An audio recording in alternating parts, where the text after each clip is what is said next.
I'm Michael, and welcome to Beyond the Screenplay, the podcast where each week we do a conversational deep dive analysis into a film. Today we are talking about The Matrix, the 1999 film, of course, written and directed by Lana and Lily Wachowski. I'm joined by the Beyond the Screenplay team, Trisha Orand. Hello, everyone. Brian Bittner. Hello, hello. Hello, and hello. Alex Calleros. Hi. It was deja vu. Wait a minute. What happened? They must have changed something. Okay. So we're talking about The Matrix again. So you're not going crazy if you're like, didn't they do this once? We did do this once before. What episode was that? Like 9 or 16? 16. Okay. So it's been like 2 years. We did an episode on The Matrix with Patrick H. Willems, which was really, really fun. But Alex wasn't there. And so he didn't get to weigh in on what is one of his favorite movies. And it's the month of The Matrix. Matrix Resurrections is coming out at the end of this month. And so we're going to do a Matrix trilogy run. So revisiting The Matrix, and then we're going to talk about Reloaded, and then we're going to talk about Revolutions, and then we're going to go see Resurrections and release that as a patron exclusive episode. So there's lots of Matrix to come. So let's just dive in and start with the missing link. So Alex, we've talked a little bit in our episode on our top favorite films of 1999. The Matrix was obviously discussed there, so we know a little bit. But yeah, generally speaking, what's your relationship to The Matrix for people who might not know? Yeah, man, it was my number one of 99. That was so easy. It was my first, thing on the list. Was obviously Matrix is number one. And it just, it was as transformative in my filmmaking path as Jurassic Park. Jurassic Park maybe was the seed that began it all. I want to make movies, and The Matrix kind of exploded what like movies could be and what I could like aspire to in this medium, because it's an impossible movie. Like no movie should be able to accomplish all the things that this one film does in 2 hours. It seems impossible. And I think part of that impossibility, it's almost like this just layered machine where it's got this amazing, perfect archetypal hero's journey story, which just resonates with a mass audience, guaranteed.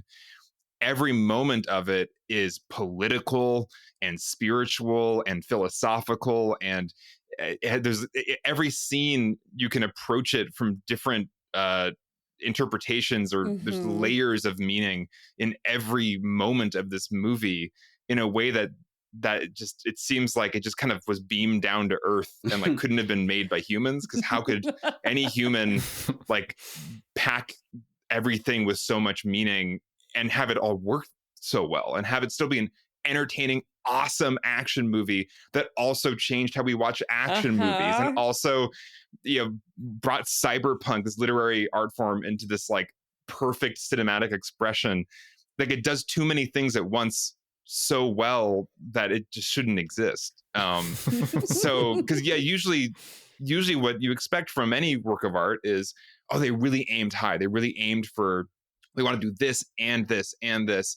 Really admirable that they aimed for that. But like, of course, you can't pull that all off. Like, of course, that can't work. That's too much to try to accomplish with 1 2-hour work of art.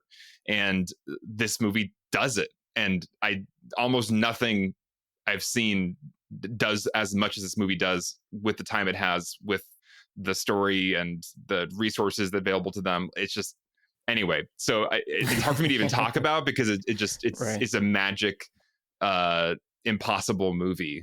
And I have yet to really, it hasn't really met its match in my mind, as far as just like really mass entertainment, action movie that also is this deep and this layered, this intelligent, this rewatchable, where I still rewatch it after the millionth time, and I'm realizing, oh man, this is so political, and like, oh wow, like this is so well conceived. It's just too much. So I'm really being incoherent at this point. But this is my feelings about this movie. Yeah. Yeah. I mean, it's funny because I watched it twice in the past week or so, also just because I was like, yeah, I want to watch it again. And I was just thinking the second time around, like so many movies. We just talked about The Ring, and we talked about an iconic image, like the girl coming out of the TV, right? That happens in the last 10 minutes of the movie, and it happens once, and like that's the thing you're waiting for when you watch the entire movie, right? The Matrix is like every scene, maybe I'll be generous, every other scene is like something iconic, some iconic line or some iconic shot, and some of them were taken from other sources, right? Like the Matrix didn't invent literally everything it does, but it also found a way to take things from those sources and put it into a big blockbuster movie and just make it so rewatchable, but also so iconic. Where like you're like, oh, I forgot. I was like waiting for this amazing scene, but I forgot this amazing scene is here too. And like that's what makes it so fun. And you don't get that with a lot of movies. You get it with maybe some Star Wars and maybe some of the big like Indiana Jones, Back to the Future, whatever. You get some movies where it just feels like everything is iconic, and The Matrix is definitely one of those.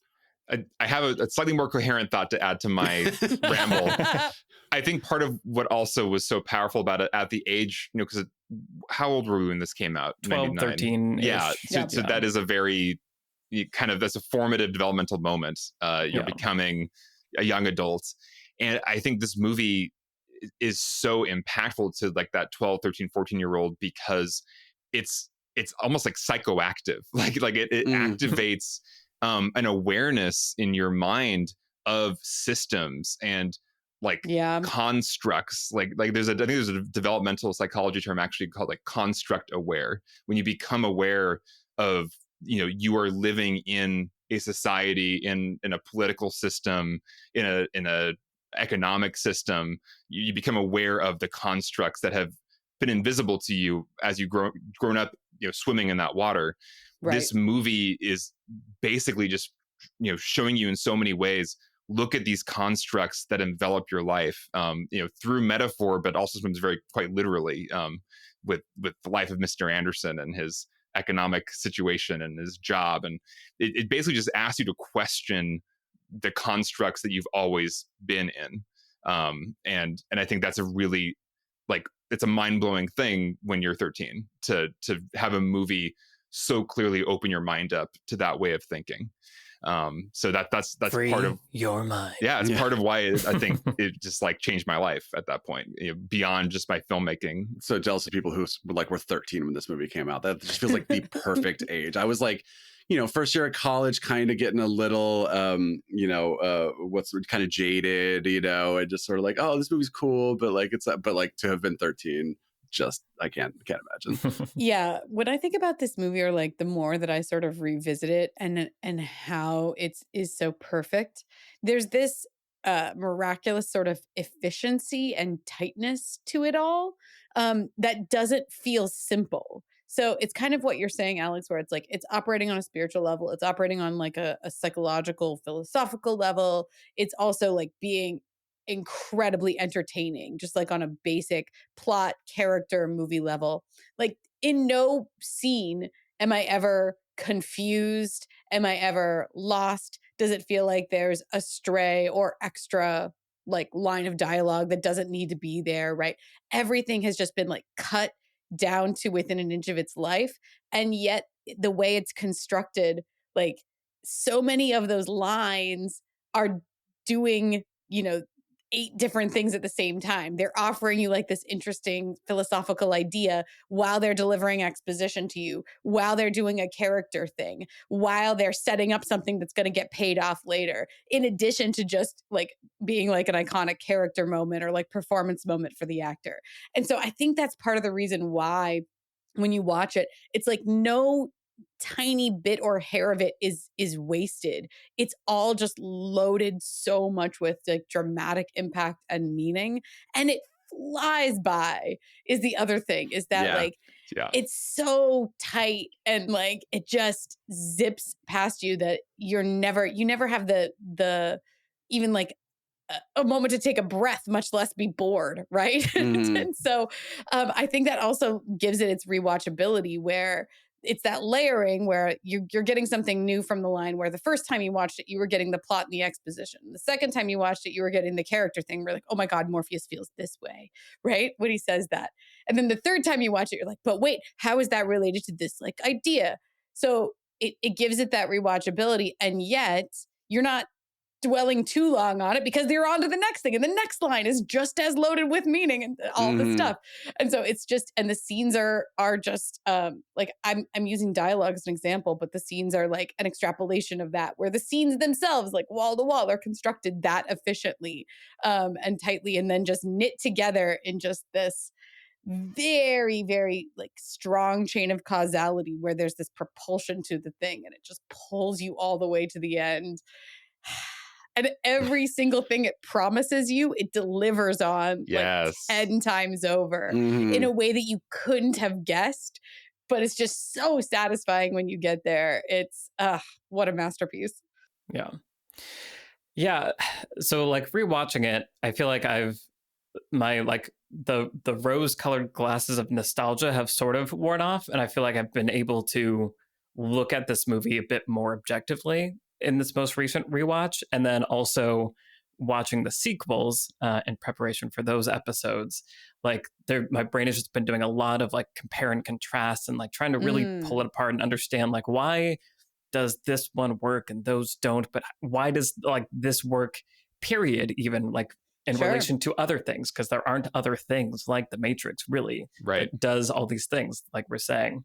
And I feel like there are kind of like two observations that hit me, and one of which is, Trisha, in a recent episode we were talking about, I think it was There Will Be Blood, you mentioned like the idea of fables and like movies as fables even, or just like mythology, as we've talked about, like the stories are very archetypal, and the movie really benefits from it treating itself as that. Like this is a myth, this is a fable, you are being told a story, like it's Harry Potter. It's like we're going on the hero's journey 100%.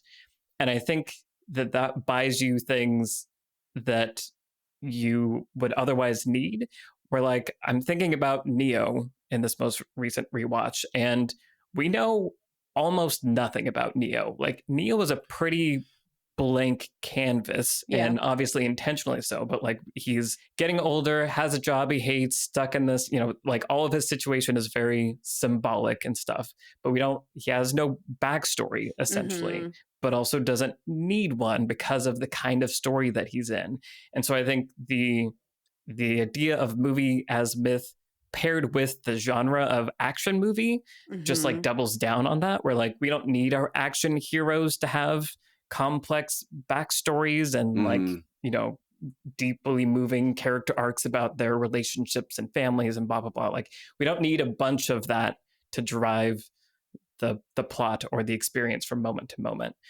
And so I just thought that was something that was really interesting, that like this movie works because it is relatively spare in terms of like the baggage that can come from character, and is mostly working on that archetypal symbolic level, scene to scene, moment to moment, and across the entire thing, which I think is also a problem that Reloaded and Revolutions have, is they are not doing that, but we'll talk about that in those episodes. Yeah.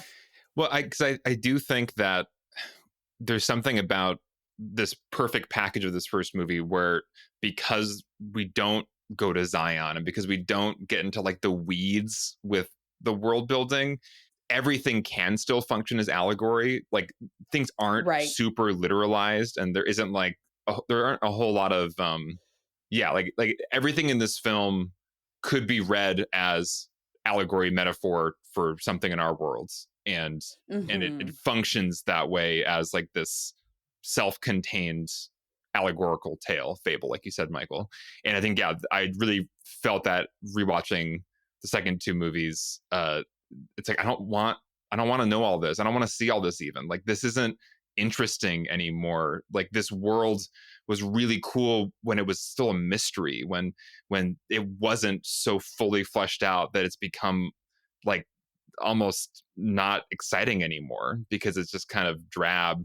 And so much of this first movie is mystery, like the whole first half is this amazing mystery, and you don't have Mhm. when they're introducing new things in the second and third movies, and we can save some of this, but the new information I'm getting, I wasn't asking that question. I didn't want Right. this Right. information.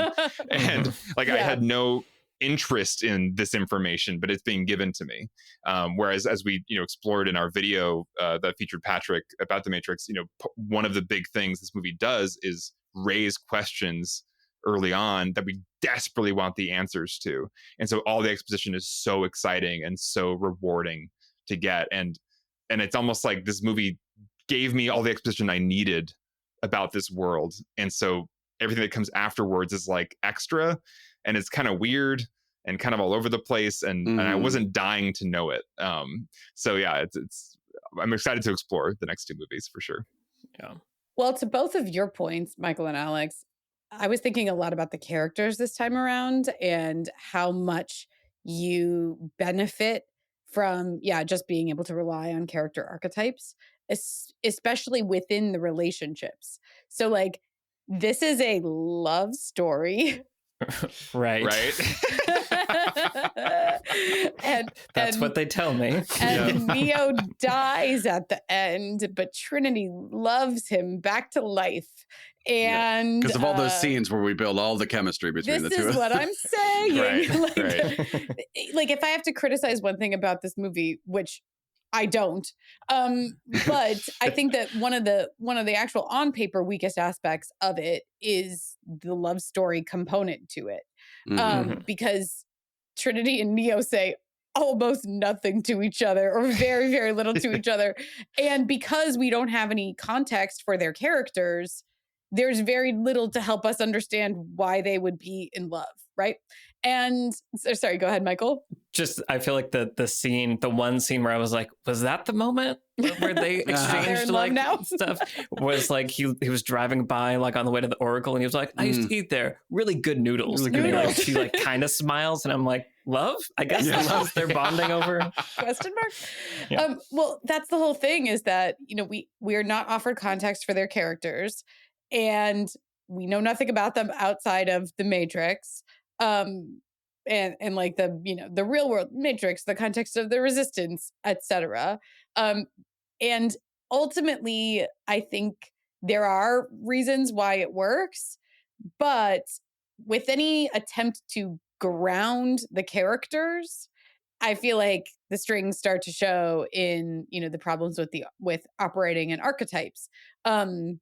The astounding part is you don't notice most of the time that you watch this movie, because you're just so caught up in the plot and the action. And actually, the primary relationship is really kind of between Neo and Morpheus anyway. Right. It's not really between Neo and Trinity. And there are a number of other reasons I think it works, not the least of which is that you have Cypher there to be like the creep version in the triangle, where you're like, hate him, wish you could be with Neo, instead Trinity. So that's another big part. Cypher's also this like Judas archetype, right? He's just the betrayer. Right. And so it's like villainy over there probably is also a creep. Like villains often are. So I think that contrast between Neo and Cypher goes a long way towards selling us on Neo and Trinity. But mostly it's just Trinity kind of looking longingly at Neo and not telling him that she's in love with him, which she is because the Oracle told her she is. Right. Again, she also apparently stalks him a lot, according to the opening dialogue with Cypher. Like, you like watching him, don't you? Yeah, exactly. No, and that's the thing, is that like I'm gonna go ahead and like pull this apart and critique it, but it's astounding that you might not even think about it, or like I didn't think about it until probably the 18th time I watched this. That it is based on nothing whatsoever at all, and yet the entire climax hinge point of the movie comes down to Trinity just saying she loves him. Wow. It's funny, we talk about the 90s, and especially the late 90s being this like turning point in film in the same way the 70s were, where it was like, oh, movies could be this now. And I feel like it's interesting to look at what things feel like they feel very modern when you watch them now, and what things feel like a sort of kind of hangover from the previous decades. And of course, the hero and like female lead are going to end up together at the end, is like kind of just a thing that happened in movies, you know, in like action movies and stuff. And it didn't have to be earned. It was just like, well, of course it happens. And then now that feels so weird and like such a bygone thing. So it almost feels like it's astounding that you can still watch The Matrix today and so much of it feels modern, but there are things like that feel like, oh yeah, I guess maybe 99, maybe that didn't feel quite as weird as it does now. But it definitely feels weird now. Yeah. Yeah. Well, and I think that it, again, to its credit, because it's working in this mythological archetypal thing, you know, when I'm watching it, if I think too literally about it, I'm like, yeah, wait, what? She's in love with him. Why? But I feel like because all the characters are these archetypes, it almost feels like she's just in love with like the idea of hope and like future. And so I feel like there's enough like wiggle room with that. And then you do see them, you know, break into the building together and they have some like cool teamwork and stuff that like, I feel like when they murder actual humans together, right? I mean, they're all just batteries. When they commit a mass shooting in a lobby. The lobby scene, like, is really hard for me to watch now. Well, the like, beginning of it, especially. I wouldn't be okay with them like removing that scene from the movie, actually, which 13-year-old me would have flipped out if he'd heard me say that, because that was 13-year-old me like favorite scene. But yeah, they are just like, they're murdering people anyway. I want to come back to the lobby scene and all set pieces. Like, I think we just need to have a conversation about like set pieces and how this movie is a masterclass in constructing set pieces. But I had a few other thoughts about Trinity and why she rules so hard. and I think that's probably why we like her and Neo, or like we buy her and Neo together. And the movie does an interesting POV thing by opening up with Trinity. And like, you know, we sort of covered the opening when we talked to Pat, but we didn't really talk about what it does for us in our relationship as an audience to Trinity. And, you know, I think Pat mentioned like what we can tell from the opening, like on paper, is that she did something illegal and she kills a lot of people, but we like her anyway. And I think that's really critical, that we like her anyway. And I think that putting us in the position of watching this, like, it's kind of just like a classic underdog situation, right? Where it's like one person who, what we see her doing that's illegal doesn't seem to be harming anybody, right? We've heard her talking on the computer or whatever to Cypher, but she's just sitting at a computer in a dark and empty room. Cops swarm in there to get her, too many of them, right? And then like these really slimy, like, you know, FBI looking agents show up. And everyone is just like the most boorish, masculine stereotype of like a cop or an FBI agent. And she's just one little girl. And they say it exactly like that. Like, I think my men can handle one little girl. No, Lieutenant, your men are already dead. Perfect. A+. But immediately it's that context around the arrest, because all of that is something we hear and see before we see Trinity kicking ass, right? And so it kind of puts us on her side of like, we think we know how this scene should go. We think we know how it would go. And these guys are all jerks. And then we have Trinity by herself on the other side. And we want to see her get out of it, right? We want to see her succeed. And so I think there is something very critical about like that character dynamic. And then putting us in her corner in the first couple minutes of the movie is really essential to make us fall in love with her.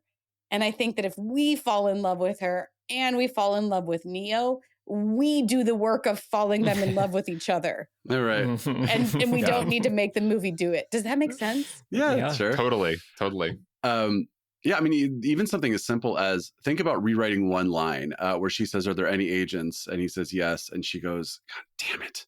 You know, like she is like, that is like you're saying, Trisha, we're like, oh, she's worried, you know, like we are. Think about if you just rewrote that line for her to be like, I can handle it or something like that. Then it's like, oh, is this a bad guy? Is this someone that we're not supposed to like? But it's like the movie is telling us this is a character who is fearing for her life right now. And you don't know whether she's good or bad, but you know that the movie is sort of saying you are supposed to care about her. Yes. Yeah. Well, and obviously the performances do so much Of in this course. movie. And the other moment that I think about in that sequence is when she flies through the air and rolls down the stairs and then like has her guns out and she's like, get up, Trinity. Like she's having to psych herself up to like keep going. Yeah. Is like doing even more of like what you're saying, Brent, of like, she is clearly very concerned, and the underdog thing, like you're saying, Trish, is very palpable. And after seeing her do all that stuff, you're like, yeah, get up. I want to see what's going to happen next. So yeah, I feel like the performances from her, and then obviously everybody in, you know, Morgan, not Morgan Freeman, Lawrence Fishburne. Sorry, I started to say Morpheus and it became Morgan Freeman. Lawrence Fishburne, Joey Pants, etc. Like, there's so much commitment by all of the actors in all of the roles to make us believe in that world, because you really feel like they believe. And, you know, I believe that Lawrence Fishburne has been running around, like yanking people out of the Matrix and running them through simulations and like doing this for like, you know, how many months, years it's been going on. So I feel like that's just obviously in a movie this good, that's always going to be one of the things that elevates it, is really good performances. And Carrie-Anne Moss is amazing as Trinity. Yeah. Obviously. Well, and just to say this is that you are not you're not taking that big of a gamble in some ways by writing an archetypal movie, because by definition of making a movie, you are going to cast human beings in archetypal roles. So, like on paper, these characters might be essentially flat. But if you cast human beings to play them, and like you know, give the actors the space to like embody these characters, and like I guarantee you Carrie-Anne Moss and Lawrence Fishburne and everybody, they have like, you know, all the stuff we're saying is not in this movie, but is probably in their heads, you know, when they're doing like all the backstory kind of stuff or context kind of stuff. It's in Reloaded, I think, that Morpheus has like one of his costumes has like these things on his arms, like they're like barber sort of like shirt sleeve things, where he can like roll up his shirt sleeves. And it's Lawrence Fishburne that was like talking to the costume designer, and he was like, "Can I have those?" I think Morpheus used to be a barber, right? Like when he was in the Matrix. And so, you know, it's not in the text. Like, it's just in Lawrence Fishburne's head canon about his shaved head, that his the way character. that he, sure, the way that he plays the character, right? But I'm just like, I as a screenwriter am heartened by this movie, where it's like, yeah, I don't actually necessarily need to do the work if it's going to be distracting in the text. But if you cast people who are really going to do the work before they show up on set and do the performance, then you're going to get something magical and special anyway, because a really good actor can embody even something that's essentially archetypal. And that is why Keanu Reeves is so perfect, especially in this first movie, because he is really great at being overwhelmed hacker dude who is just trying to take in all this information and is just genuinely overwhelmed for most of the story, first by just the situation he finds himself in, and then by the responsibility and the pressure of being the one, not being the one.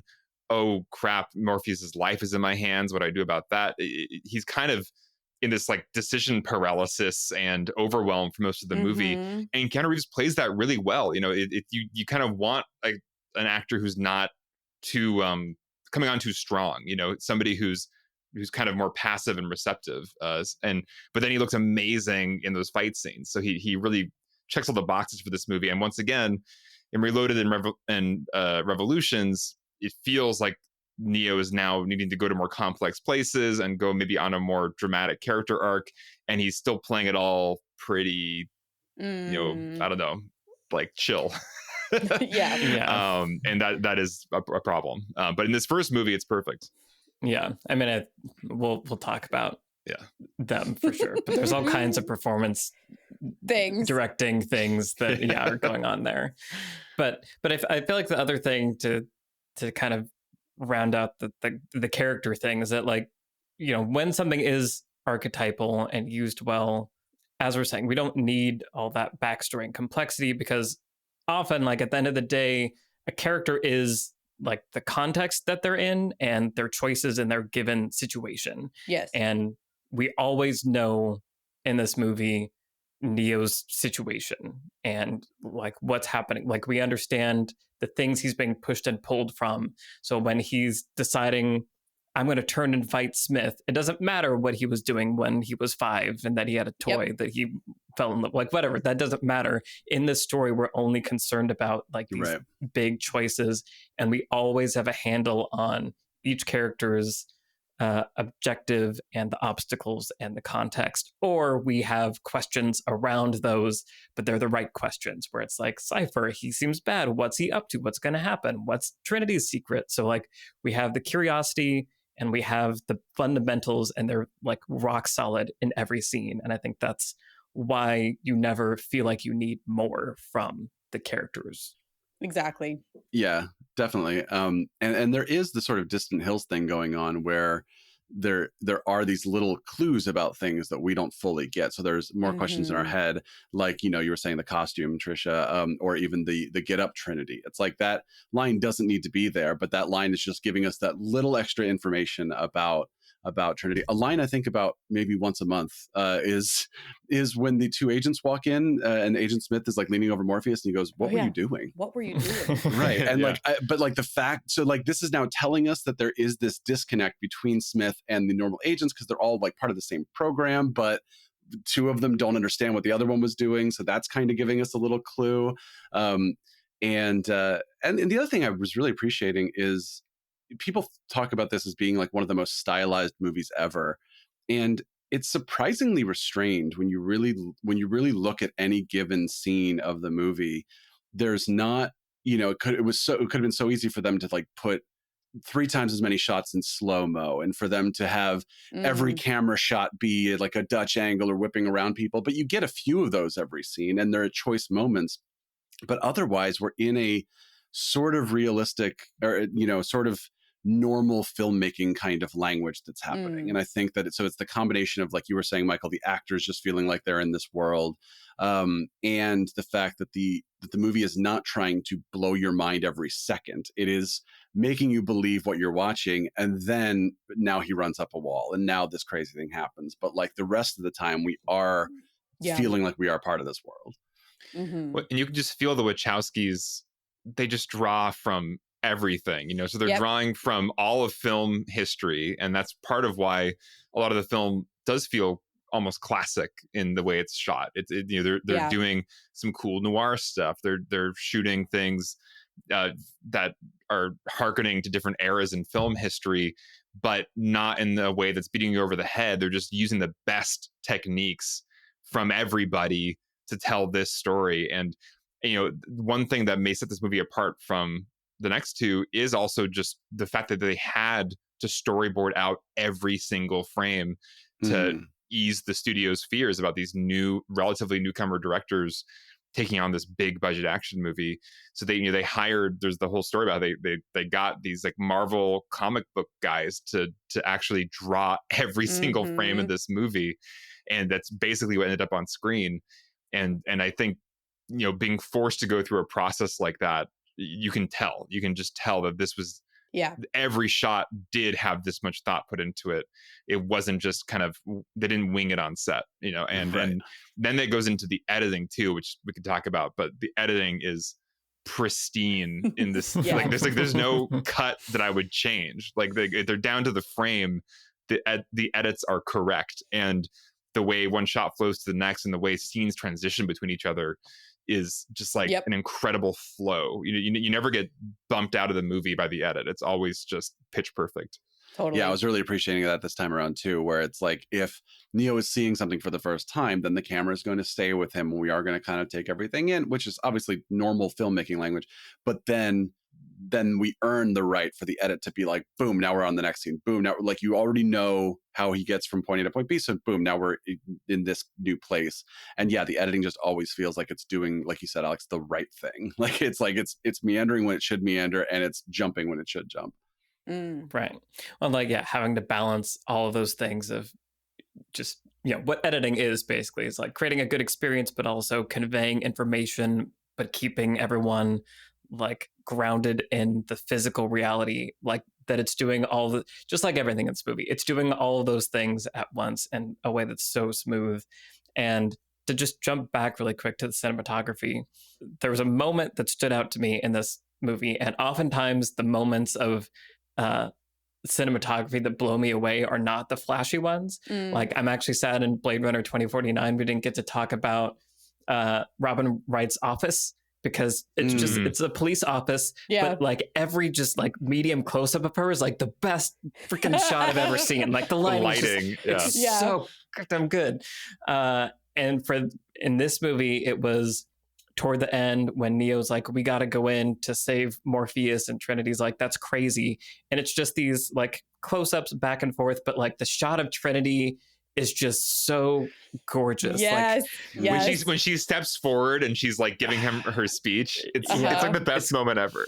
And I think it's also the kind of thing that wasn't common, and then like a summer action blockbuster doesn't have this kind of low-key, high contrast noir-y lighting where, yes, there's a key light and you can see her face, but the rest of her is in shadow, but there's this like little like blue rim light, and the color is letting you know where you are in the, like, there's just, God, there's just so much going on visually in the filmmaking that is elevating it while staying, like we're saying, elegant and simple and classic, so that when it does go into frickin' bullet time, it has earned the right to blow your mind.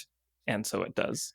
Just add another layer on top of all of this. Another way the movie, I think, is restrained when it needs to be and then explodes at the right time is with music.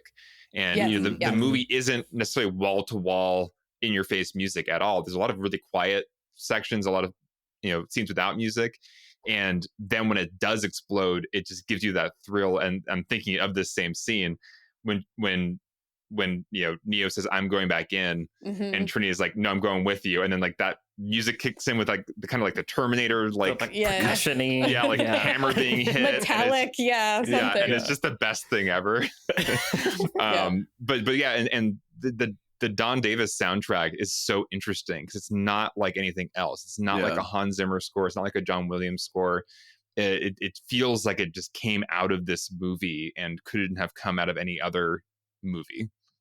Yeah, this movie at times are some of like the most iconic soundscapes to me are the ones that are blending the music and what could be like maybe diegetic sound.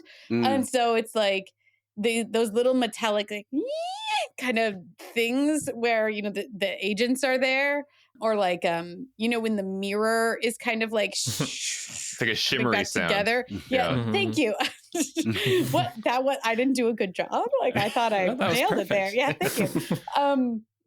Those kinds of sounds are the ones that are like burned into my brain. Or there's a shot right before they're going to torture Morpheus, and the camera pans across the torture instruments. And first of all, it pans sideways, which is like, how dare you? Like, instead of going, normally looking down and going this way across the instruments, it's like going like vertically across the instrument panel or whatever of like all the different torture devices that they have, or those clean, silver metallic the dentist office looking basically.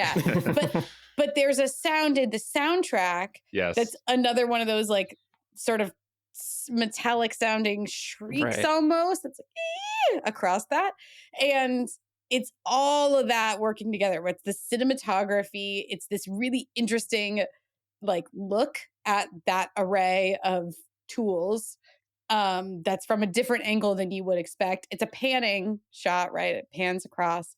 It's actually, I think it's a tracking shot. Yeah, it's a tracking shot. Yeah, it's not a pan. Yeah, exactly, across those tools. And then you have that little soundtrack, and it's also a transitional shot that gets us from where we were in the real world into this room where they're about to torture Morpheus.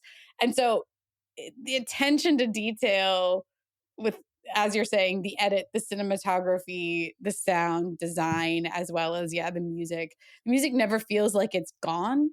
Like, I don't notice when it's not there, but I also like, because it's so seamlessly interwoven with the rest of the sound design.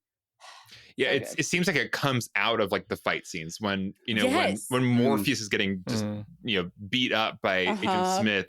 it almost feels like the music is coming out of there punching each other, but it's like it's fully beneath it. Yeah. it's fully integrated. Yeah. Right. Yeah, it's unusual. The music people think of immediately with this movie is existing music, Meat Beat Manifesto and the propeller heads during the lobby scene. Yeah. And those are like perfect scores to those moments. But then you also have, as you said, you have someone doing an actual score of this movie, and the way that those things kind of go off each other, because like you said, the Don Davis score is very like metallic and horn, like brass sectiony. The one I always think of is when Neo wakes up, for the first time, and he's looking at all the battery people, and he like looks down, and it's just one note. It's like, and you keep waiting for the note to change, and it doesn't. It just like gets faster, and there's something like really interesting about that. But yeah, it's like I can't think of a ton of examples. Exorcist with Tubular Bells, I can't think of a ton of examples where a movie found like existing music, but that was instrumental. That wasn't just like, we're going to have like a montage to Eye of the Tiger now or something like that. Like just using instrumental electronic music to score its scene when you already have a composer, which takes that's a choice, right? Instead of asking your composer to please score this scene, you're like, no, we already know what music we're going to use, and it's not yours. Sorry, but you're going to do some other great music in the movie. But they also don't clash. The of course, transitions do feel seamless between the soundtrack and the score. And I remember having both CDs, of course. Music from and music by. Right. Well, you have to put something behind the fun trailer that you're making with your friends to mimic the Matrix, and having them flip around in slow motion and do all the things. It's so nice to get to talk about a movie. I know we actually do this fairly often, but it's always nice to talk about movies. Movie that has the same writers and directors, right? So it's like when we when we talk about the Coens, we can sort of talk about this sort of singular vision kind of thing. And there are plenty of others. We talked about Inglourious Basterds with Tarantino. There are plenty of others, like writer directors, that we've talked about. But I feel like there's this sort of shroud of mystery when you have a different writer than you have a director. And where you just are like, where did that decision get made? Where did that line get cut? Where did that, scene come from? And with a film like this, it feels all of a piece. It feels wholly realized. And we know that that's true, right? Because we know that it all came out of the same two brains, which is just a really cool, and again, drawing on influences upon influences upon influences. It's a very literate movie. And it feels that way when you watch it too, which is like you sometimes can feel like you're in on the on the reference, or like in on where that shot came from a little bit if you are a film fan. But yeah, it's really cool. You feel like you're in the hands of somebody just really, really confident filmmakers from the very opening frame of this. When you talk about literate, I think is what's still so astounding about these movies is both literate in film history, film language, obviously seen everything from East and West. It's not just Western film language, it's anime, it's just so many different inspirations for just the form that the movie takes. But then the meanings that they're drawing from, these layers of meanings that are packed into every scene, that's a whole different type of literacy. That's that's a true bookworm, like academic literacy that they also bring to the table.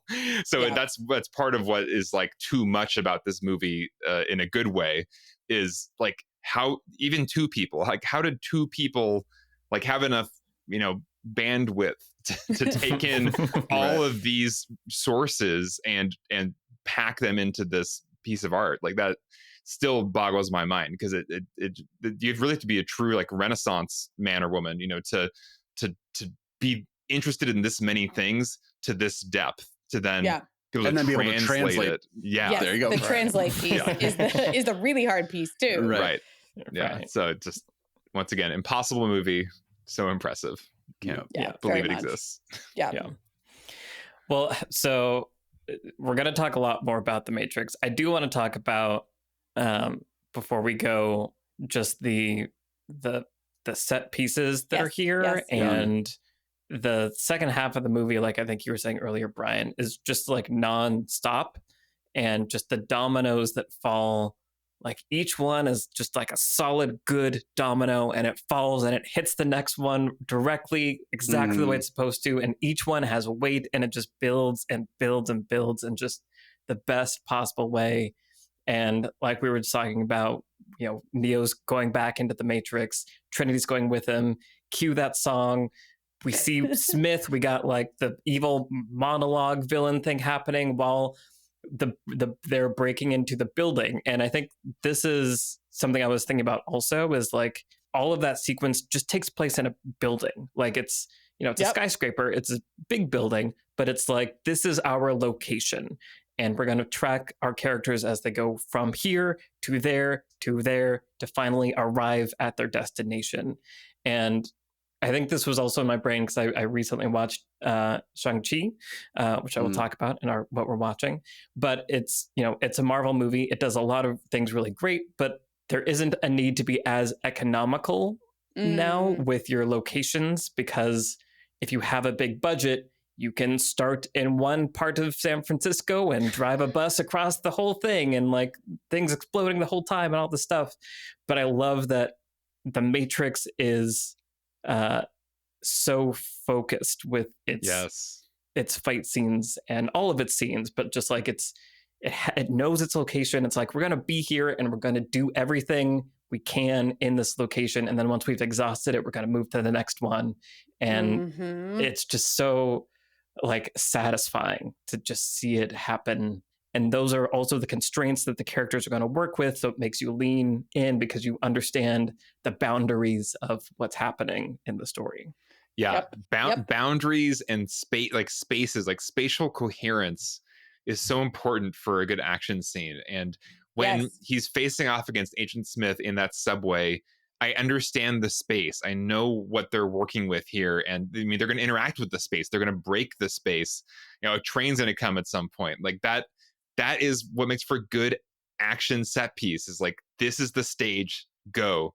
And I agree on so many in modern action movies, because the sky is the limit with what you can do.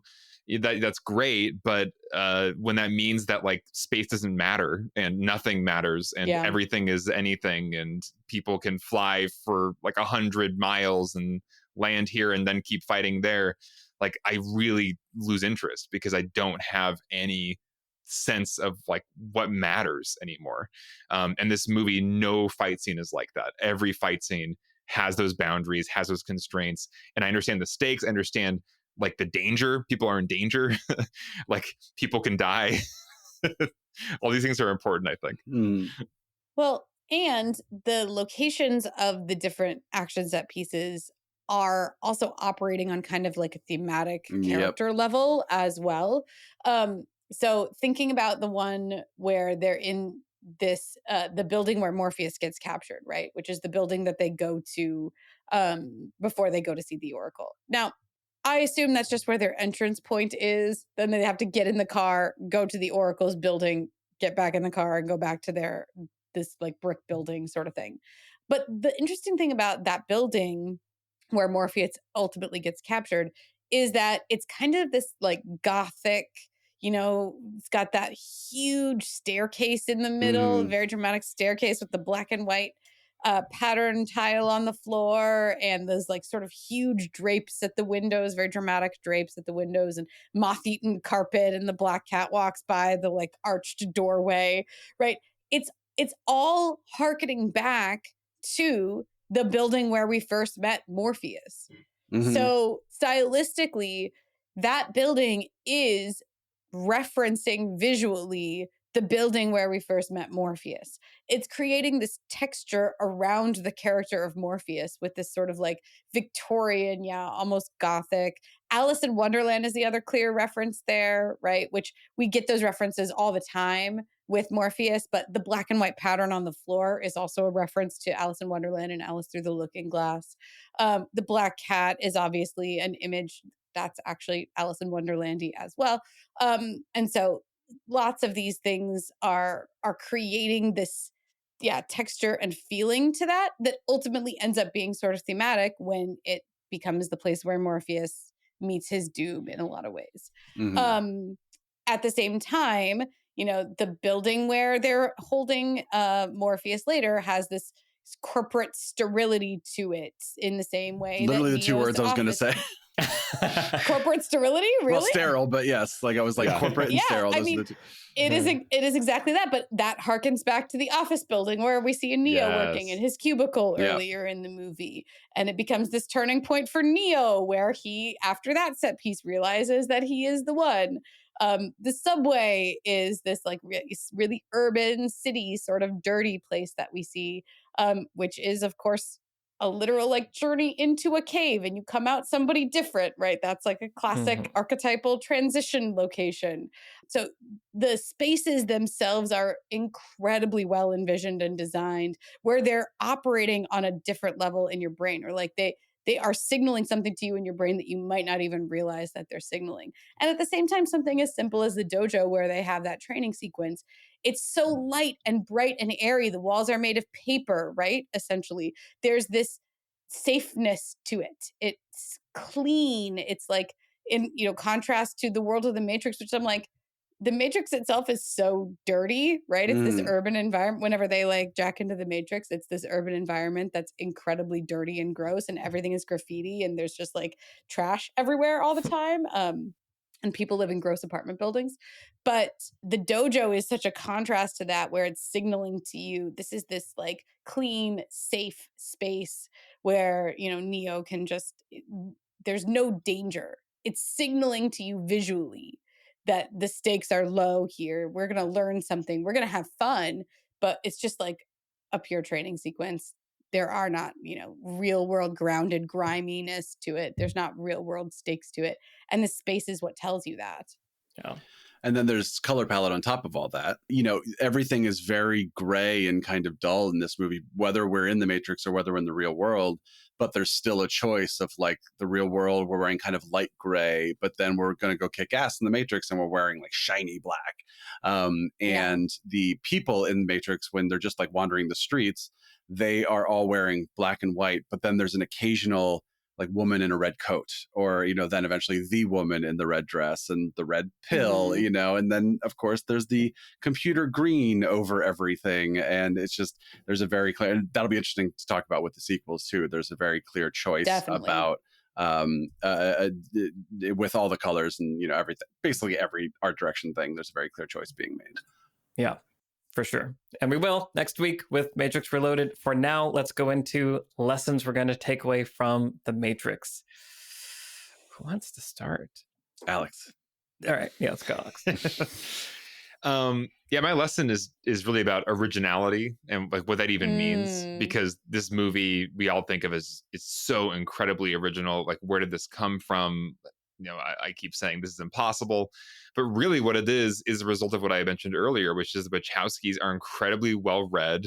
They've seen so many. They have a huge literacy in all these different art forms, and comics and film and literature and philosophy and like world religions. Like they really have taken so much in, and they're doing this remix of all of it, putting it all to very specific use in crafting this, what strikes us as an incredibly original like hero's journey. But every image, every reference came from somewhere. And I think, if your goal is to be an original filmmaker, to be an original creator, you want to put something new into the world, really what that I think actually means is you need to take in a lot from history, from just a wide range of art forms and disciplines, and embody all of that and channel it into your work. And that's when things feel really original, because you're taking kind of like this sum of human knowledge up to this point, whatever has interested you the most, whatever you gravitate towards, you've kind of like taken it all into yourself, and then you can channel into something that is new and yet has a firm foundation from all these various sources. And I think part of why the Matrix is a remarkable integration of things is because they're not just stuck in Western traditions or Eastern traditions. Like they're bringing like it's almost like a global what wealth of knowledge to this movie, and so it just hits differently. It just hits differently when you've got kung fu in the sci-fi like Terminator movie, and it's all there, and it all fits. Also, like they didn't just shove things in kind of anachronistically, it makes sense that in the Matrix you can kind of fly, and it makes sense in the Matrix that you can do this spin in the air that is physically impossible, because the whole point is that it's a computer simulation. You can break the rules.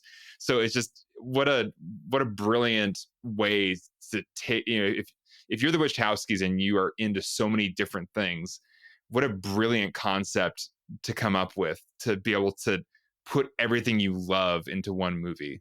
And you can just feel the love in this film. Like you don't make a movie like this unless you just are so passionate about every element in it. So yeah, originality, I think, is really just very clever remixing. And you can't remix until you've actually taken in a lot of different things. So take in a lot of different things, read, watch movies, go to museums, do it all. And if you haven't seen Bound, which was the Wachowskis movie before this one, I really, really, and if you love The Matrix, then why haven't you seen Bound? But like, it's a really interesting look into the Wachowskis' brains before they made The Matrix. And there's a lot of prototypical stuff that you can tell they were interested in that was just sort of like raw material that they just kind of put into Bound. And Bound is like sort of a crime thriller. But it definitely inhabits a world that is really similar to The Matrix in some ways. And I just really strongly recommend it if you're interested in, you're talking about originality, and originality is also flourishes from experience. So not just like experience on paper and what you read and take in and research in an abstract sense, but also what you practice, right? Your really novel ideas are going to grow out of also things that that you've like worked on with your hands and know work or know don't work or know how they look on screen or whatever it is, if they're communicating the thing that you think they're communicating or are trying to get across. And so, Bound is not a perfect movie. I adore it though. And if you like The Matrix, you'll like it. I promise. It gives you a lot of the stuff that The Matrix gives you. I'm gonna watch it this week because I can't stand the fact that I haven't seen it. Well, I have to see it. I have to see it this moment. Yeah, you must. I can't wait to talk to you about it. I just want to throw a quick addition onto what Alex said. It's something I think about with music and bands, where it's like this band comes along and let's say they're a hard rock band, but then their influences are hip hop and classical and classic rock bands from 20 years prior or whatever, blues. But then like band B comes along and they just try to be like band A. Like, so their influence is just this one thing. And then band C comes along and they're just trying to be like band B. And it's just like, you get less and less original and more just flat, thin kind of art out of that. And I think that's what you're saying, Alex. It's just like, take all of the things that you love and then you can sort of synthesize those into the thing that you're trying to make, rather than just being like, I want to do that thing that someone else already did. Emoji movie or whatever. Yeah. Awesome. Okay, cool. Trisha, what's your lesson? I was noticing this time around that this movie introduces two different characters in the text before we actually meet them on screen. And the first is Morpheus, and we don't hear his voice for like a while, not until he calls Neo on the phone, but we hear him talked about from the very opening frame of the movie where we see the numbers scrolling. We hear Trinity and Cypher talking about him. Morpheus believes he is the one. And then, when Trinity approaches Neo in the club, she talks about Morpheus again, right? He told me I wasn't looking for him. He told me I was looking for, this. And so there's all of this weight around who is Morpheus. And then we don't even cut to him. When he calls Neo on the phone, Neo's in his cubicle, the camera does that amazing move around where like Neo's on the phone and the camera like pans around him, and you can kind of see, exactly how important, how literally pivotal this phone call is for Neo. The call to adventure, literally. Exactly, as the camera reconfigures. But that's when we hear Morpheus on the phone. And that moment wouldn't mean anything if we didn't have some sense of buildup around the character.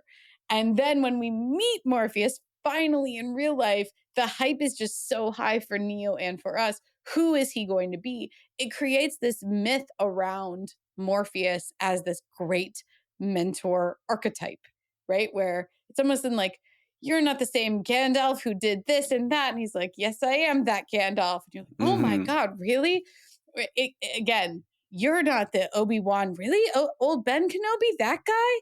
It's all the same thing, right? This great They even do that with legendary. Trinity in the club scene. Like, oh, you're the Trinity who hacked such and such. Yeah. Exactly.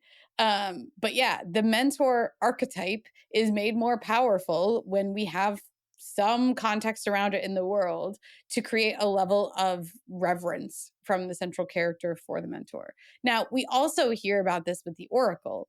And I think the Oracle is like just as effective, if not even more so, because she's so enigmatic. And like, if Morpheus, it works on the back of the Morpheus archetype too. It's like, this is the only person Morpheus really believes in. And like, the Oracle told me this, and I fully believe the Oracle. She's never wrong. And she knows everything. She freed the first of us, or whatever it was, or she was there from the beginning. Whatever those, lines around the Oracle are. And they save it and save it and save it until the midpoint. Even Cypher's like, if he really is the one, then why hasn't Morpheus taken him to see the Oracle? Trinity's like, well, he'll take him when he's ready. Again, it's just this build up and build up and build up, and it all funnels into that scene, which is the midpoint for Neo's character, where he's in the room with the Oracle. He doesn't have any idea what to expect. We don't have any idea what to expect. And yet the scene is weighted with expectation and meaning. And the closer we get to it, the more it's built up and up and up, right? Where we know Trinity's secret is something to do with the Oracle. And Morpheus doesn't even want to hear what the Oracle tells him. And it's like, what she told you was for you alone, right? It's all just this sort of cryptic thing that pours into, we utterly believe everything the Oracle says. And the writing of that scene with the Oracle, I could talk about for literally hours. It's there's so many scenes we didn't talk about. It's so amazing. Yeah. My new favorite line from the movie is from that scene where she says, I can see why she likes you. And Neo says, who? And she goes, not too bright, though. Her performance is it's pitch exquisite. perfect. Yeah, exactly. Yeah. I'm just thinking, though, like, imagine building up to Morpheus the way they do, and then you get there and it's like Topher Grace in like a tracksuit or something. No, but the scene with the Oracle only really works because of all of the context that we have around it. And so it's brilliantly executed, and the performances are amazing. The dialogue is written with just the perfect amount of fun and also like gravity, and it's just this beautiful scene. But we have to trust the Oracle implicitly. We have to be on Morpheus's side, on Neo's side. All of our hopes are hanging in this room, hoping to hear that he is the one. And it's just, again, the benefit of an archetype is you can introduce them off screen, you can build it up off screen, you can create a sense of meaning off screen, and it'll give you that impact. And so if you have the patience to then save the introduction for later and later, especially in the case of the Oracle, it really works. Yeah. It's just so good. How did it happen? How did this movie happen? No one even knows. Yeah, that's impossible. Whoa. Yeah, I have nothing to add. Brian, what's your lesson? So I was thinking about why cool things are cool, and like why in this movie, like what makes something cool, and not just, oh, it's fashionable or something. Because if you put someone in a certain pea coat or something, 20 years later, that may look stupid, right? Like when you watch a sci-fi movie from the 60s. Pea coats are classic. They always look good, Brian. Sure. Yeah. And that's, you are using something that's like maybe earned timelessness already. But, sure. You watch like a sci-fi movie from the 60s and they're wearing tinfoil or something. And you're just like, right. looks so dumb. And maybe at the time it looked cool. It probably didn't. But like, that's just sort of, you're kind of taking a risk with those choices. Like, I hope this car or this like outfit looks cool in 50 years. I have no idea, but it looks cool today. So let's go for it. But then I was thinking about the other ways where the movie I was like, what are the things that bother me? What are the things that I love? and I realized that they're sort of related. So I think my least favorite line in the movie is "Welcome to the desert of the real," for two reasons. One is I just think it's kind of a corny line, but two, because the camera comes down and it shows you this is going to be the coolest thing anyone has ever said, and it's like a little calling attention to itself. And Neo flexing dust off his shoulders is saying, like, look at how cool this moment is. And lines like, no one's ever done anything like this. That's why it's going to work. And if you love those moments, that's fine. But you're taking a risk that someone may not love that moment, right? You're sort of putting it all out there. And a lot of the movies we love do that, Lord of the Rings or something. You're putting yourself out there, and some people are going to love it and it's going to be for them. And some people are going to recoil at those things because they're like, oh, that didn't work for me. And now I'm kind of taken out of it for a moment.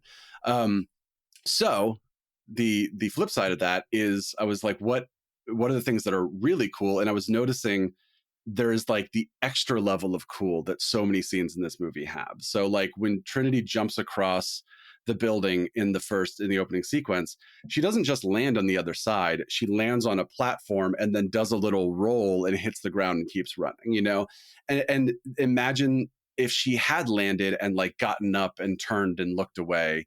That is a moment that could have called attention to itself more, and that would have been fine because it's a cool moment, but it doesn't call attention to itself. And I think that is what makes it that little extra bit of cool, and things like there's just so many things that didn't have to go the little extra mile that they did. So in Morpheus's glasses, it's not just that you see Neo's reflection, it's that you see like one pill in one lens and one pill in the other lens. And when Neo's reaching for one, you only see his hand in that lens, like just those fun little things that really just go like, oh, we did the cool thing, but then we did the little extra cool thing that you may not even pick up on the first time you watch it. And then some of the other cool things they do only are cool for so long. So Neo does his run up the wall in the dojo, and then he slow motion backflip. Look how cool this moment is. He lands and he gets kicked immediately. Right. Or when he's dodging bullets, he dodges like 3 or 4 bullets and then he gets hit by the next 2 and Trinity has to save him. So it's like you are doing the cool thing, but you're not calling attention to it. You're not sort of taking the risk that, well, if you didn't think that was cool, then you might be alienated for a little while. It's just like, we're going to do it and we're going to keep going. And if you didn't notice it, you're going to notice it the third time you watch the movie and you're going to love it even more that time. But it's, it's kind of like laughing at your own joke, right? Like I'm going to laugh at my own joke, hoping no one else laughs or hoping someone else laughs. But if nobody else does, I'm the only person who laughed at my joke. And like, that is a weird kind of thing that I'm currently doing. But it's like in a sequel when you reference something from the original movie. Like if you remember that movie, if you get that reference, then you're going to get it. But if you don't, you're going to be like, what? Like, oh, I hope there's no clowns there. Crickets, because I didn't see the first movie in 5 years, so I don't remember what the hell you're talking about. But then you get those little references that are just sort of like subtle, and you're like, oh, I saw it. The person next to you didn't see the first movie. They didn't get it, but they don't have to because it's fine. So yeah, my lesson after all that is add more cool to your scene and then remove anything that makes it seem like you're trying to be cool. So just make your effort seem effortless. Go do that. The end. Right. Well, and I think part of what you're pointing to is just some of it is restraint and some of it is just editing. Yeah. Where right. You don't feel like there's excess ever in this movie where it's like, oh, we figured out how to do bullet time, so now we're going to just have Neo bullet time dodge in every scene for the rest of the movie.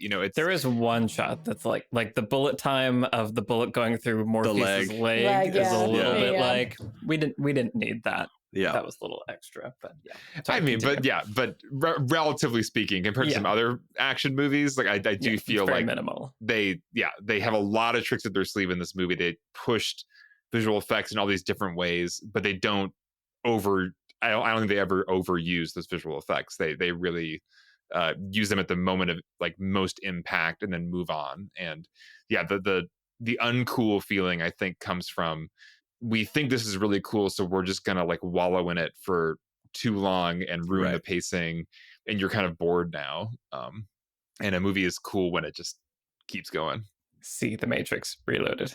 And there is a construction around the coolness of the characters where it's like there's this they're the digital projection of themselves, right? So like the way they look in the Matrix with like their shiny like leather trench coats and their cool sunglasses all the time, and the fact that they're just like walking around with like a trench coat full of guns and bombs and stuff, that kind of like uh with this sort of very grim expression on their faces, and or just utter dispassion about being the most badass people in the world.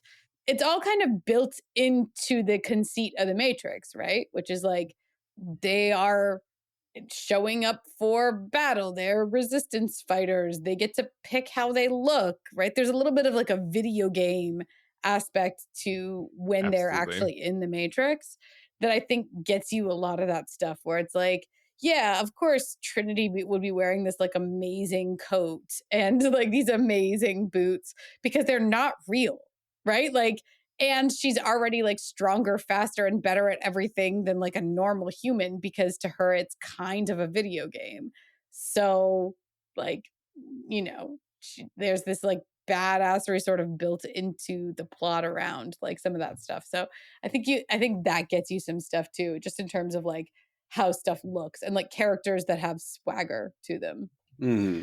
When it's like a Zen swagger. Like when you look at like APOC and Switch, like there's just kind of like there's like a calmness to them when they're like just kind of doing a roll and then just like firing their gun dispassionately across a row of people or whatever. It's there's kind of like this Zen infused throughout the action scenes where it's like we're just focused. We're just focused and we're not freaking out about this. And think about how like what a weirdo Mouse looks like in the real world with his like goofy hat and everything, his like Holden Caulfield dumb hat. And then think about how he looks in the real world, right? Where he like kind of is a cool, or I'm sorry, in the Matrix, where he's kind of a cool dude in the Matrix, and he's like got his huge enormous guns that he's gonna use to mow down a bunch of agents right before he dies. So it's like, again, there's this like, if it's I'm sorry, what's the line? The digital projection of your virtual self or something. If it is, then you're obviously going to get to make yourself cooler than you are. Yeah. I think there's like a whole interesting conversation that we had about like coolness and what is cool. And like you're saying, Brian, it's like you have to put a lot of effort into looking like you didn't put any effort into being cool. Right. Yeah. And I feel like we can come back to all of this in Reloaded and Revolutions. One of these days we'll remember. Yeah, it's just like I haven't said it in so long. Yeah. Because I feel like, as I think will be the theme for a lot of those episodes, a lot of the things that work really well in this movie go on to not work so well in the following movies. And I think it'll be interesting to put them side by side and compare and contrast and kind of identify some of those things. What I kind of got from what you were saying also, Brian, ties into my lesson-ish, which is like the importance of time when creating things. Like it's just been a thing that's been in the back of my mind, and we've talked about it before, and it's nothing revolutionary. But I think we need to accept more as people that good things take time. Yes. And I don't know why we can't do that. Like money. But like money can happen later too. And if you plan your money, you can always have the money now. You just got to offset the things a little. Anyway, it all is the way it is. But watching this movie, like you were saying, Alex, you can feel like the love. There's like artist, like this movie feels like it was lived in and embodied and thought through and ironed a million times before being served. And that's why we're still talking about it 20 years ago and still amazed by it, and why there are those little details that you're pointing out, Brian, that make it cool, that make it that extra little bit of thing that's like, oh wow, this was like special.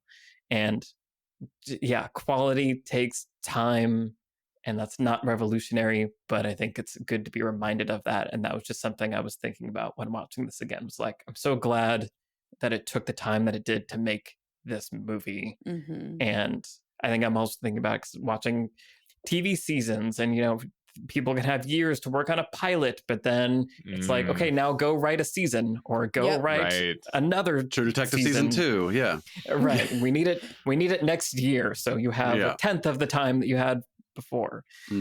Anyway, so I think that's just a good thing to say out loud occasionally. Good things take time. Yep. Yeah, I definitely sometimes get a sinking feeling when like something is announced and it feels like it was too soon. Like the sequel to this movie or video game or something. It's like, oh, it's going to be out in 6 months. I'm like, no. I wanted to take longer because I feel like that there's no way you could have made it good enough. Yeah. Okay. What have you guys been watching? I'm actually going to start because, and I lied earlier when I said I was going to talk about Shang-Chi. I'm not. I'm going to talk about Vox again because of what you guys were just talking about. Okay. So talked about Vox Explained, I think on our No Country episode, but they do different like series. So there's a whole Vox series just on the mind. So it's called The Mind Explained. And season 2 basically like released shortly after I talked about it last one. And so I've been gobbling it up. So it's really good for all the reasons that I've talked about before, but this series focuses on the brain and how the mind works and what we know about it. And it's narrated by Julianne Moore, and which is lovely. She's so great. The 5 episodes of this season are How to Focus, The Teenage Brain, Personality, Creativity, and Brainwashing. I haven't watched Brainwashing yet, but Personality was interesting. And I thought about Alex and Trisha, you guys, because they talk a little bit about personality tests and the things that are valid or less valid, but the more widely accepted way of like categorizing people. And it was a very thoughtful, methodical exploration of all of it as they do. So I think you guys would like that episode a lot. But the episode on creativity was really interesting and basically was getting at all the things that you guys were talking about of like what actually is creativity? How do you get into a mode where you are doing it? Like you were saying, Alex, like remixing, being able to hold things and find new ways to put things together that create something new. But it requires a very certain kind of, mode to be in. And there are ways you can create it, but also it's not always good to be in that mode, and there's just this like magical balance. And anyway, all the things that I love, like it's talking about cool, emotional, creative personality things, but also with like the backing of research and what do we actually know. Like left brain, right brain is a thing we say. That's not actually how things work. So rather than just say that, let's actually talk about how it works, and now we can be informed as we move forward and blah blah blah. So The Mind Explained on Netflix. Highly recommend. I like it. Fascinating. Trisha, what have you been watching? So I have had the pleasure now to write a couple of different movies that have been made and star the actor Michael Pare. And if you're not familiar with Michael Pare, he was a fairly successful actor in the 80s especially. And I had a movie that came that I wrote that starred him in one of the lead roles that came out last year. That is a Christmas film. So if you haven't caught it yet, you can rent it in the holiday season this year. It is called Middleton Christmas. You can just go ahead and rent it on Amazon. Anyway, it stars Michael Pare. So I actually decided to go back and watch one of Michael Pare's earlier movies that I had not seen. And so I saw the movie Streets of Fire, which is from 1984. It is a Walter Hill written and directed movie. Walter Hill, of course, being the creator of The Warriors, another 80s classic. And Streets of Fire is Michael Pare, Diane Lane, Willem Dafoe, Rick Moranis, Bill Paxton in a small role. It is what a joy. Ed Begley Jr., of course. It's just it's a movie sort of in the vein like a dystopian city urban thing like The Warriors. Diane Lane plays like a 80s rocker, like kind of singer performer, and she gets kidnapped by Willem Dafoe and his biker gang, and then her ex-boyfriend Michael Pare is going to come save her. Rick Moranis is like her manager. Anyway, listen, there's a lot to unpack about this movie. I'm not going to say it's as good as The Warriors, but if you like The Warriors, you might like this. It's fascinating. Anyway, really recommend Streets of Fire. If you want to see Michael Pare in one of his greatest roles ever, I'd say it's probably his second greatest role. Middle to Christmas is probably the peak of his career. Right. Yeah, that goes without saying. Yeah, and I have a new movie coming out with him as well, which I'll keep you guys updated the minute it actually comes out. But I wrote another film for him that's a monster movie that should be dropping out pretty soon. Oh, okay, Sweet. I'm excited. Yeah, looking at the taglines of Streets of Fire is really fascinating on IMDb. Tonight is what it means to be young. Yep. Enter a world where street gangs rule and violence is real. A rock and roll Asterix, fable. Not real at all. You're about to enter a world unlike any you've ever seen before, where rock and roll is king, where the only law is a loaded gun, where the beautiful, the brutal, and the brave will have the ultimate showdown. Okay, those last two are very accurate. Yeah. It's a rock and roll fable is like a very accurate. Like it's so stylized. It's all shot on a set. It's all very much like a fable. And it's like 80s, but everyone is dressed like they're in the 1950s and they're sort of like talking in 50 slang, but it's like also the most 80s thing you've ever seen. Anyway.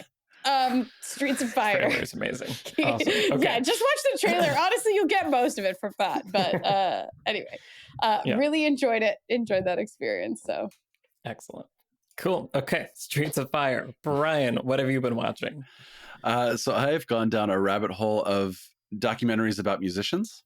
It's started when HBO just released Jagged, which is the history of Alanis Morissette's Jagged Little Pill. Nice. Which I highly recommend. It's about her coming to stardom in the first place, but then also how the album got made and sort of everything around it. And it's her in present day talking, but also older interviews. And then I was like, I'm going to keep this train going. So then I'd been really wanting to watch the Nina Simone documentary, What Happened to Simone, and the Dolly Parton documentary, Here I Am, both of which are on Netflix. So I watched both of those, and they're both fantastic and just like really informative. I am currently watching The Beatles Get Back, but it's made by Peter Jackson. So instead of a movie, it's a 9-hour trilogy. So I have only made it to Sam and Frodo leaving on the boat. So I have two more epics to go.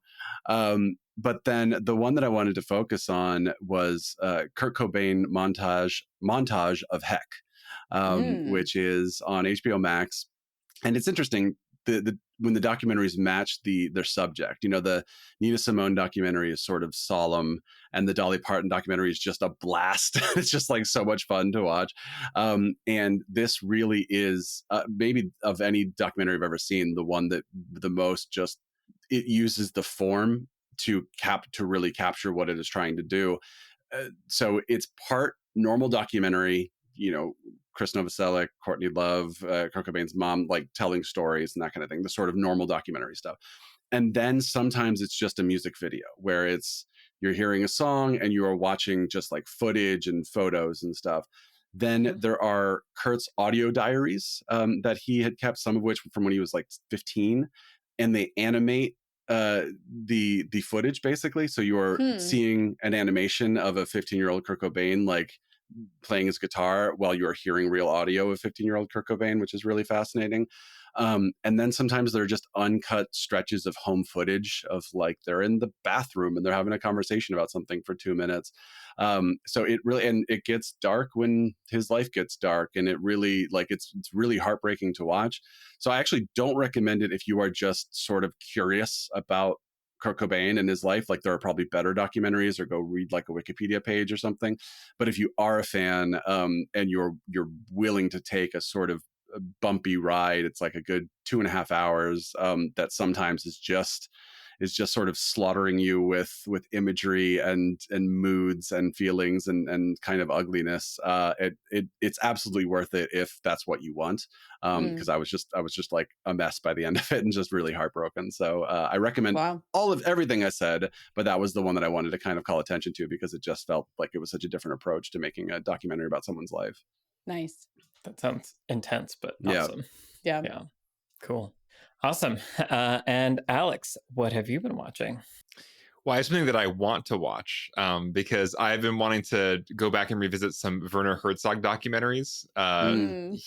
His documentaries always just hit this like really magical sweet spot for me of you can't quite tell what's real, what's not real. Whereas he kind of like blurring the lines between fiction and nonfiction, and yet he's always capturing some like essential truth about his subjects or about a situation. My favorite one of his is called Encounters at the End of the World, which is essentially he just goes to Antarctica and just talks to people who like live there for all or part of the year and just explores these like weird, surreal places. And like, what are these people doing? Are they diving under the ice for some reason, for some scientific reason? What are they trying to do here? The cold is madness. Yeah, exactly. And then you get this amazing narration, and then he decides to take some, some religious choral music and put it over his like dive footage of these like weird creatures under the ice, and it's amazing and like spiritual. Anyway, but the very first documentary of his that I ever saw was Grizzly Man. I think that was the first one for a lot of people because it was kind of this phenomenon. And I saw when it came out, so I was pretty young. I don't think I really appreciated the Werner Herzogness of it at that time. So I was really happy to see that it is currently on Mubi because I really want to rewatch it with my adult, Werner Herzog perspective and really soak it in for, what it is, as opposed to when I first thought I was like, why does this narrator have this accent? And what is this documentary?